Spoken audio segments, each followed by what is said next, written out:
Mesdames et messieurs, bonsoir et bienvenue à votre édition du Flash de ce vendredi 15 juin, jour de l'Aïd el-Fitr ou la fête de Ramadan. Les fidèles musulmans du Burkina Faso célèbrent la fin du mois de dévotion et de pénitence, le Ramadan ou l'Aïd el-Fitr. Par milliers, les fidèles ont convergé ce matin vers la place de la Nation pour la prière. La prière a été dirigée par l'imam Adama Zoungrana. Ce dernier a prononcé beaucoup de bénédictions à l'endroit de la Nation. Le ministre de l'administration territoriale, Siméon Sawadogo, et l'archevêque de Ouagadougou, le cardinal Philippe Ouedraogo, ont assisté à la prière. Les commerçants du Burkina se lancent dans l'énergie solaire. Le syndicat national des commerçants du Burkina, Sinakombe, a signé à Ouagadougou le mercredi dernier une convention relative à la réalisation d'une centrale solaire avec des partenaires européens. Les investissements de cette centrale solaire vont coûter environ 100 milliards de francs CFA.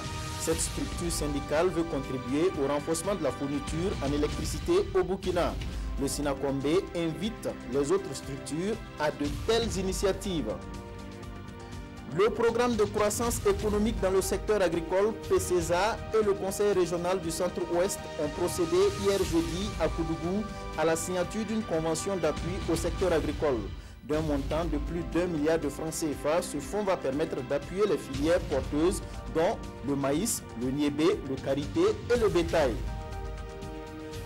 Le ministère en charge de l'économie numérique et des postes fait le bilan de la 13e édition de la Semaine nationale de l'Internet et des technologies de l'information et de la communication.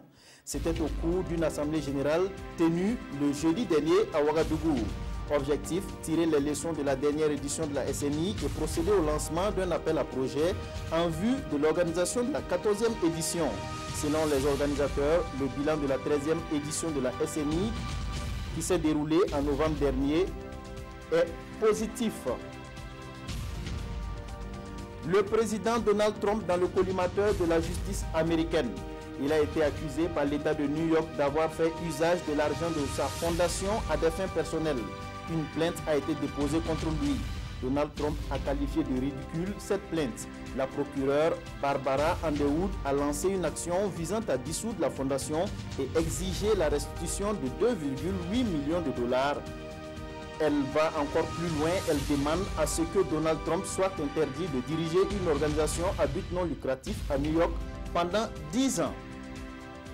Voilà, c'est tout pour cette édition du Flash. Je vous retrouve demain, mais bien avant, Peggy Ouedraogo vous retrouve à 20 h pour plus de détails.